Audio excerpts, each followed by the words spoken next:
Hi, today I just want to discuss with you on the topic greening the Indian coastal waters with the seaweed farming. And we need to talk about seaweed farming repeatedly, and we have to give emphasis on seaweed farming mainly because that seems to be the future of Indian aquaculture. As far as the scenario of the seaweed farming is concerned, globally, if you look at the production is almost like 32 million metric tons. And the country like Indonesia, they are producing largely the 1/3 of seaweed production is coming from Indonesia. And Indonesia by 2018-19, the production has gone largely closely up to 11 million tons. So in this background, if you look at the Indian scenario, and it is really very, very poor, and we are producing only 5,000 tons. It is only 5,000 tons, and we have a target of almost like 1 million tons in the next 3 to 4 years. But Indonesia, they are largely focusing on two species. One is Cup of Ficus and another one is Euphemia. And of course, for various reasons, this Cup of Ficus could not be farmed largely in the country.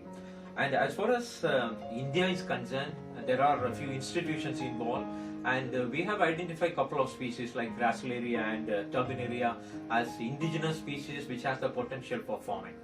But the fact is like the production of these species are not even 1/10 of the species which Indonesia is doing, like a Cup of Ficus or Euphemia. So in terms of production, this is very important. India need to have some good species so that the farming community, coastal fisher folk can be attracted to be involved in this farming practices. And to talk about the two important species which we are doing largely in the country, one is freshwater. We are talking about carps. It is an exotic varieties of carps that has helped us to improve the production. And if you come to brackish water, the one species which have been doing largely is Venami, and this is again an exotic species. So there is no harm in taking up an exotic species, and of course we need to take care of the ecological aspect. But otherwise, my contention is like it is largely misinformation that the Cup of Ficus could affect the environment.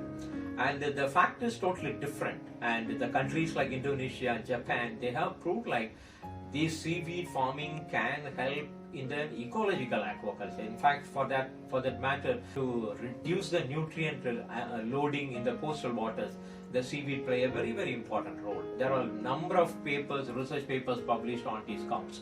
So this is not a fear, and this we need to work on it. Coming to our Indian seaweed farming, and we know that CMFRI have been doing this seaweed farming techniques for the last 3-4 decades, and similarly CSR institute like CSM, CRI is involved, NIOT is involved, and what we need is like, as the government is focusing more on seaweed farming, we need to have a clear policy guidelines prepared and given to these institutions so that they can popularize seaweed farming through Ministry of Fisheries and NFDP and the MSME and all. So the country has a tremendous scope. We have a large coastal line, and the coastal fisher folk and the coastal fishermen can be employed in this area in a large scale. And the MSME and the government of India ministry has a lot of schemes like the cluster approaches and cooperative society approaches and all. And using these methods, these are the ideal practices by which we should be able to focus more on that.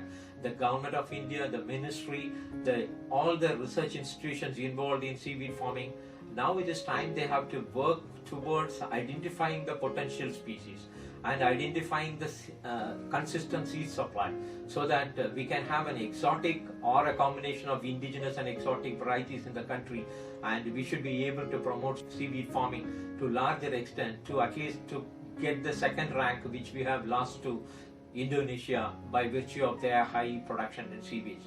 Thank you so much.